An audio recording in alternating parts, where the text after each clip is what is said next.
ये आकाशवाणी रायपुर है। छत्तीसगढ़ी समाचार बुलेटिन के संग किरण वर्मा के जय जोहार। अब सुनाओ आज के प्रमुख समाचार। खैरागढ़ चुईकदान गंडई नवा जिला बन गए है। उन्हें मुख्यमंत्री यकीन है कि जल्दी सारंगढ़ बिलाईगढ़ जिला अस्तित्व में आ जही। छत्तीसगढ़ में काली कोरोना संक्रमण के कोनो भी नवा मामला आगू नहीं आईस। प्रदेश में सक्रिय मरीज मन के संख्या घटके हो गए 16 और प्रदेश में आज होए 2 अलग अलग सड़क दुर्घटना मन में 4 मनखे मन के मौत, उन्हें 3 जिन दूसर लोगन घायल। अब समाचार विस्तार ले। खैरागढ़ छुईकदान गंडई नवा जिला बन गए है। मुख्यमंत्री भूपेश बघेल हा काली खैरागढ़ विधानसभा उपचुनाव के परिणाम घोषित होए के बाद काली रायपुर में एला नवा जिला बनाए के ऐलान करीन। ये प्रदेश के 33वां जिला होही। संगे संग मुख्यमंत्री हा साल्हेवारा ला पूर्ण तहसील और जालबांधा ला उप तहसील बनाए के घलो घोषणा करीन। ए मौका में ओमन किहिन के नवा जिला बनेले प्रशासनिक कामकाज में तेजी आही, उन्हें विकास और निर्माण काम मन ला गति मिलही। राजस्व सचिव नीलम नामदेव इक्का बताइन कि मुख्यमंत्री के घोषणा के अनुरूप खैरागढ़ छुईकदान गंडई जिला की प्रक्रिया राजस्व विभाग डहाले शुरू कर दे गए है। बता दें कि राज्य के कांग्रेस सरकार है अपन 3 साल के कार्यकाल में अब तक 6 ठीन नवा जिला बनाए के घोषणा करे है। यही बीच मुख्यमंत्री भूपेश बघेल हकीन कि राज्य में जल्दी सारंगढ़ बिलाईगढ़ जिला अस्तित्व में आ जही। एक बार तुरते ओएसडी के नियुक्ति करे जाही। मुख्यमंत्री आज बलौदाबाजार भाटापारा जिला के ग्राम सलोनी कला में राखे गए चंद्रनाहू विकास महासमिति के वार्षिक अधिवेशन ला संबोधित करत रहीन।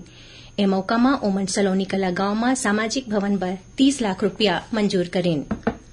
मुख्यमंत्री भूपेश बघेल आज गरियाबंद जिला के छुरा विकासखंड के ग्राम बोडरा बांधा में राखे गए अखिल भारतीय गोंड समाज के महाधिवेशन में शामिल हुईन। इस दौरान ओमन कचना धुरवा गोंडवाना समाज भवन पर 1 करोड़ 7 लाख रुपया दे के घोषणा करीन। कार्यक्रम ला संबोधित करत श्री बघेल कहिन कि राज्य सरकार आदिवासी समाज के विकास और ओमन के हित के संरक्षण पर दृढ़ संकल्पित है। ओमन समाज के लोगन मन ले आह्वान करीन कि समर्थन मूल्य ले कम में महुआ या दूसर कोनो भी लघु मनोपज मत बेचे। उन्हें मुख्यमंत्री आज रायपुर जिला के ग्राम टीला में राखे गए छत्तीसगढ़ मनवा कुर्मी छत्री समाज चंदखुरी राज के महाअधिवेशन में घलो शामिल हुईन। ए मौका में ओमन किहिन कि चंपारण ला राम वनगमन पथ सर्किट में शामिल करे जाही। संगे संग कौशल्या माता के जन्म के सही तिथि ला पता करके आने वाला समय में कौशल्या माता जन्म उत्सव मनाए जाही। मुख्यमंत्री हा टीला हथखोद सड़क ऊपर महानदी में पुल बनाए के घोषणा करीन। एकर अलावा ओमन मनवा कुर्मी छत्री समाज के सामाजिक भवन पर 20 लाख रुपया के मंजूरी घलो दिन। मुख्यमंत्री भूपेश बघेल हा आज आकाशवाणी ले प्रसारित अपन मासिक रेडियो वार्ता लोकवाणी के 28वां कड़ी में प्रदेशवासी मन ला संबोधित करत किहिन कि राज्य सरकार के नवा बजट नवा छत्तीसगढ़ के विकास के दिशा तय करने वाला है। सरकार ये सुनिश्चित करही कि खुशहाली में जन भागीदारी के सबले ज्यादा भूमिका है और प्रदेश के समृद्धि में हरेक प्रदेशवासी की भागीदारी है। मुख्यमंत्री है कहिन कि सरकार है कोरोना संकट, जीएसटी और केंद्रीय कर के हिस्सा में कमी के बावजूद और ज्यादा राजस्व के बजट प्रस्तुत करे है। आज प्रसारित लोकवाणी नवा छत्तीसगढ़ नवा बजट विषय ऊपर केंद्रित रहीस। मुख्यमंत्री है लोकवाणी में श्रोता मन के जिज्ञासा के जवाब देवा छत्तीसगढ़ के आर्थिक स्थिति के जानकारी दिन। राजधानी रायपुर में परनदिन 19 अप्रैल ले 3 दिन के राष्ट्रीय जनजाति साहित्यकार महोत्सव के आयोजन करे जाही। पंडित दीनदयाल उपाध्याय ऑडिटोरियम में रखे गए ये महोत्सव के शुभारंभ मुख्यमंत्री भूपेश बघेल करही। आदिम जाति अनुसंधान और प्रशिक्षण संस्थान डहाले होवैया ये महोत्सव में प्रदेश के आने क्षेत्र मन के जनजाति समुदाय ले जुड़े व्यक्ति, समाज प्रमुख और साहित्यकार मन ला आमंत्रित करे गए है। इन दौरान सांस्कृतिक कार्यक्रम घलो होही। एमा बस्तर बैंड के प्रदर्शन और जनजातीय नृत्य मुख्य आकर्षण होही। संगे संग चित्रकला प्रतियोगिता घलो होही। एकर अलावा पुस्तक मेला और आने विभाग मन के प्रदर्शनी लगाए जाही। छत्तीसगढ़ी समाचार बुलेटिन आप मन आकाशवाणी रायपुर ले सुनत हो। छत्तीसगढ़ के खबर ले है आपके वास्ता और खबर के विश्वसनीयता ले है हमार वास्ता। आकाशवाणी समाचार रायपुर के प्रादेशिक समाचार बुलेटिन के संगे संग हमार समसामयिक कार्यक्रम आप रेडियो के संग अपन मोबाइल में घलो सुन सकत हो। आकाशवाणी समाचार फेसबुक, ट्विटर और यूट्यूब में घलो हावय। हमार फेसबुक पेज हरे Chhattisgarh news on AIR, Twitter handle CGAIR news और हमार यूट्यूब चैनल हरे छत्तीसगढ़ AIR न्यूज। तो अब रेडियो के संगे संग आपके मोबाइल के माध्यम ले हम आप तक पहुंचत हन। छत्तीसगढ़ के हर खबर पर सुनत रहो आकाशवाणी समाचार। अब आगू बढ़बो बाचे समाचार कोती। छत्तीसगढ़ में काली कोरोना संक्रमण के कोनो भी नवा मामला आगू नहीं आईस। प्रदेश में ए बेरा कोरोना के सक्रिय मरीज मन के संख्या घट के 16 हो गए है।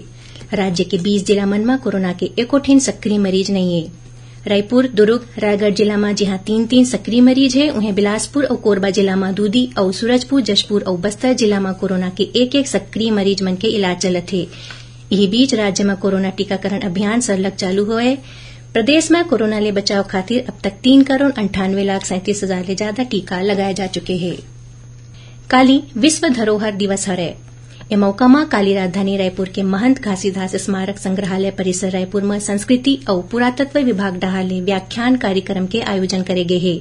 ये व्याख्यान छत्तीसगढ़ के शैल कला ऊपर प्रदर्शनी और धरोहर मन के संरक्षण ऊपर आधारित होगी। नदी मन के संवर्धन और जल संरक्षण के उद्देश्य ले राजनांदगांव जिला के मोहारा स्थित शिवनाथ नदी के तट पर भगवान भोलेनाथ और गंगा मैया के महाआरती के कार्यक्रम राखे गिस। एमा बड़का संख्या में समाज सेवी और आम जनता मन शामिल होके जल संरक्षण के संकल्प लेन। प्रदेश में आज हुए 2 अलग अलग सड़क दुर्घटना मन में 4 मनखे मन के मौत हो गए, उन्हें 3 झीन दूसरे लोगन मन घायल हो गए। मिले जानकारी अनुसार जांजगीर चांपा जिला के पकड़िया झूलन गांव में एक तेज रफ्तार कार अनियंत्रित होकर पलट गिस। एक घटना में 3 मनखे मन के मौका च मौत हो गए, जबकि 3 जन दूसर मन घायल हो गए। एमन जम्मो पचपेड़ी गांव के रहैया रहे। उन्हें रायगढ़ खरसिया राष्ट्रीय राजमार्ग में कुनकुरी करा ट्रैक्टर के टक्कर ले मोटरसाइकिल सवार एक मनखे के मौत हो गए।